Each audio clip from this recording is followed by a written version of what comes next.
Hello বন্ধুরা, তো আজকে দেখো রেডি হয়ে সম্পূর্ণ বেরিয়ে পড়েছি একটু ঘোরাঘুরি করতে। আর এই যে দেখো তো সবাই কেমন আছো? ভালো আছো? আমিও কিন্তু খুব ভালো আছি। অনুপ্রশান্ত ব্লগে তোমাদের সবাইকে ওয়েলকাম। তো দেখো রেডি হয়ে বেরিয়ে পড়েছি, কারণ আজকে থেকে শুরু হয়েছে বাড়িতে নাম গান, মানে বাড়ির পাশে। সেহেতু বাড়ি থেকে আমি লাইভ করতে পারছি না, তোমাদের সাথে গল্প করতেও পারছি না। ভীষণ ভীষণ খারাপ লাগছে, তোমাদেরকে খুব খুব মিস করছিলাম। তো কি আর করব, তাড়াতাড়ি করে বরমশাইকে বললাম যে একটু সময়ের জন্য হলেও চলো, তুমি একটু আউটডোর পেন্টিংও করে নেবে, আর আমি একটু সময় হলেও বন্ধুদের সাথে গল্প করে নেবো, মানে তোমাদের সাথে। তো আমি বলা মাত্রই কিন্তু বরমশাই একদমই কোনো কিছুই বললো না, সাথে সাথে বললো রেডি হয়ে নাও। তো ফাইনালি রেডি হয়ে কিন্তু বেরিয়ে পড়েছি। আর এই যে দেখো গাড়িতে যাচ্ছি বরমশাই আর আমি। তো বরমশাই, আমি যখন ভিডিও করছিলাম তখন আমি আমার ফেসটা দিয়েই ভিডিও করছিলাম, বরমশাইকে নিচ্ছিলাম না। তো বরমশাই বলে দিলে আমাকে একটু নাও। তো যাই হোক, তারপরে দেখো আমরা বেরিয়ে পড়লাম। এই হলো সেই সুন্দরবনের সৌন্দর্য। তো বন্ধুরা, আজকে আমরা কিন্তু যাচ্ছি অন্য জায়গায়। দাঁড়াও দাঁড়াও দাঁড়াও, তোমরা কি স্কিপ করে চলে যেও না। হ্যাঁ, আজকে কিন্তু বাঘ মামার মুখোমুখি পর্যন্ত চলে গেছি আমরা। তো দেখো, দেখতে থাকো, তারপরে তোমরা সবটাই বুঝতে পারবে। দেখো, আমরা কিন্তু লোকালয় থেকে চলে এসেছি পুরো নদীর সাইডে। আর যেতে যেতে দেখছি পুরো সবাই এখানে কাজে বাজে সবাই ব্যস্ততায় আছে। তো তারপরে দেখো এই হলো ছোট্ট নদী। এবার ছোট্ট নদী তো অনেকবার দেখানো হয়েছে তোমাদের, সেহেতু আমরা এবার বড় নদীর কাছে যাব। মানে হ্যাঁ, যেখানে বাঘ মামা যাওয়া আসা করে সেই বড় নদীর ধারেই যাব। তো চলো, এবারে দেখো আমরা চলে এসেছি প্রায় অনেকটা পথেই। কিন্তু তোমাদের কি আর বলবো, সুন্দরবনের সৌন্দর্য যতই যাই যতই দেখবে ততই কিন্তু অবাক হবে। এদিকে যেন মনে হচ্ছে সব মরুভূমি মরুভূমি অঞ্চল, কিন্তু না, মরুভূমি হয়ে গেছে এখন রৌদ্রের তাপে। একটা সময় ছিল যখন সবুজে সবুজে বন্ধুরা, ভাবনা চিন্তা শুরু হয়ে গেল যে যেতে যেতে লাইভটা শুরু করব, কিন্তু আমরা দুজন সময়টা নষ্ট করা যাবে না। বাড়ির পাশে গান চলছে, হরির নাম, এই জন্য আমরা দুজন বেরিয়ে পড়েছি বাইরে এসে লাইভ করবো। আর নেটওয়ার্কটা খুব ভালো পাওয়া যায়। দেখো কত সুন্দর জায়গায় এসছে, একদম মনোরম পরিবেশ, গ্রামটা খুব সুন্দর। তো দেখো, বড়মশাই তো তোমাদেরকে বলেই দিল যে আমরা কোথায় যাচ্ছি আর কি জন্য বেরিয়েছি। তো আমরা ফার্স্ট শুরু করেছিলাম একদম সেই জায়গায়। এই দেখো, এটা হলো সেই রাস্তা, আর এটা হলো সেই জঙ্গল যেখানে বাঘ মামা আসে আর এই ঝোপের ভিতরে লুকিয়ে থাকে। আর আমি তোমাদের লাইভে কিন্তু সবটাই একটু একটু করে দেখাচ্ছিলাম। তোমরা যারা আমার লাইভে ছিল তারা কিন্তু দেখে বুঝতেই পারছো, চিনতেও পারছো। আর এই হলো সেই জঙ্গল, নদীর ওপারে যে গাছ দেখতে পাচ্ছ ওপারেই কিন্তু বাঘ মামার বসবাস। আর এপারে কিন্তু জনবসতি এলাকা।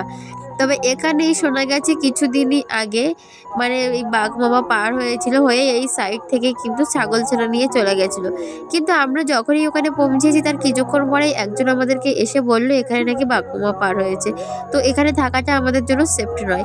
তো আমরা সংজ্ঞা মাত্রই কিন্তু সেখান থেকে বেরিয়ে পড়েছিলাম। আর যেহেতু সবাই মানা করছে সেই জন্য আমরা ওখান থেকে চলে এসেছি এই দেখো এখানে। আর এখানে এসে কিন্তু আমি কি আর করব, গাছের তলায় বসে পড়েছি। তো প্রকৃতির সৌন্দর্য, প্রকৃতির রূপ কিন্তু একটু অন্যরকম। তো আমি তো গাছের তলায় বসে পড়েছি, তোমাদের সাথে লাইভে কথা বলছি। আর এখানে বড়মশাই কিন্তু একটা আউটডোর পেন্টিং সেরে নিল। তো দেখো, একটা খুব সুন্দর ঘর এঁকেছে, বাড়ি এঁকেছে। তবে এই বাড়িটার অনেকটা দূরত্ব ছিল। বড়মশাই যে এত সুন্দর করে আঁকবে, সত্যি তোমরাই বলো কেমন হয়েছে ড্রয়িংটা। ভালো লাগলে অবশ্যই কিন্তু কমেন্টে জানিও। আর আস্তে আস্তে দেখছি এখানে একজন কাঁকড়া মারছে। তবে এটা কিন্তু সেই ছোট্ট নদী। তো এই ছোট্ট নদীতে দেখো একজন কাঁকড়া ধরছে। তো যেই শুনেছি আমরা ভিডিও করছি তো হেসে পড়েছে, লজ্জায় পড়ে গিয়েছিল। তো দেখো, গ্রামের দিকে কিন্তু সবাই এভাবেই মাছ কাঁকড়া মারে। তো আমাদের লাইভ তো করা হয়ে গেছে, অনেক ঘোরাঘুরিও তো করা হলো। তো আমরা এবারে যাচ্ছি বাড়ির দিকে। আর বাড়ি যেতে যেতে তোমাদেরকে দেখাচ্ছি আমাদের কতটা পথ যেতে হচ্ছে। তো দেখো, অলরেডি কিন্তু এখন নদীতে ফুল জোয়ার উঠে গেছে, দেখতে পাচ্ছ। এদিকে কিন্তু মানুষের নদীর সাইডে সবারই জনবসতি এলাকা। কিন্তু দেখো নদীর জল কতটা বেগে উঠছে, আর যেন মনে হচ্ছে আরো পরপর আরো উঠবে উঠবে।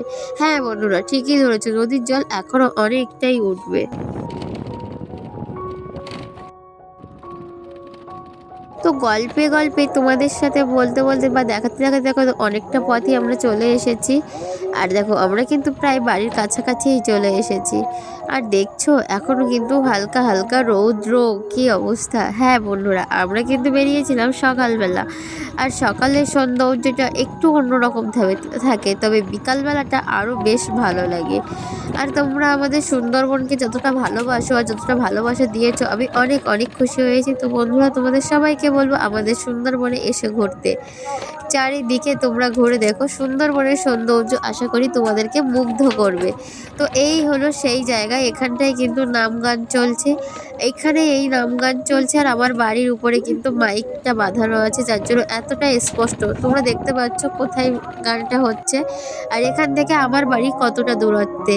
হ্যাঁ, তবে আমার বাড়ির ঘরের উপরে মাইক দিয়েছে, যার জন্য এত সাউন্ড তোমরা পাচ্ছ। তো আমার লাইভে তোমরা অনেকেই বলছিলে আমার কথা তোমরা শুনতে পাচ্ছ না। তো আমি দেখো এই কারণের জন্যই আগের দিন বাইরে গিয়েছিলাম লাইভ করতে। আর এই দেখো বাড়ি এসে দেখছি আমাদের বাড়ির পাশে যে জেটিঘাটটা আছে, সেই জেটিঘাটের পুরো কানাকানি জল হয়ে গেছে। এই যে দেখো, তো আমি ভাবলাম একটু নিচের দিকে নেমে তোমাদেরকে দেখাবো, তার জন্য নিচে চলে গেলাম, গিয়ে তোমাদেরকে দেখালাম। আর এখানে দাঁড়িয়ে কিছুক্ষণ একটু ফটো উঠে নিলাম। তো বন্ধুরা, আমি আর ভিডিওটি বেশি বড় করছি না, এখানেই শেষ করছি। সবাই তাহলে ভালো থেকো, পরের ভিডিওয় তোমাদের সাথে আবারও কথা হবে। আর আমার এই ছোট্ট ভিডিওটি তোমাদের ভালো লাগলে চ্যানেলটি অবশ্যই সাবস্ক্রাইব করো, আর কমেন্টে জানাবে কিন্তু তোমাদের কেমন লাগলো। তো সুন্দরবনের সৌন্দর্য তোমাদেরকে কতটা মুগ্ধ করলো এটা কিন্তু কমেন্টে অবশ্যই বলো। আর তোমাদের সব দাদাভাই দিদিভাইদের অনেক অনেক ধন্যবাদ আমার লাইভে এসে ভালো ভালো কমেন্ট করার জন্য। এভাবে আমার পাশে থেকো, এভাবে ভালো ভালো কমেন্ট করে আরও আমাকে উৎসাহিত করো। তো টাটা সবাই।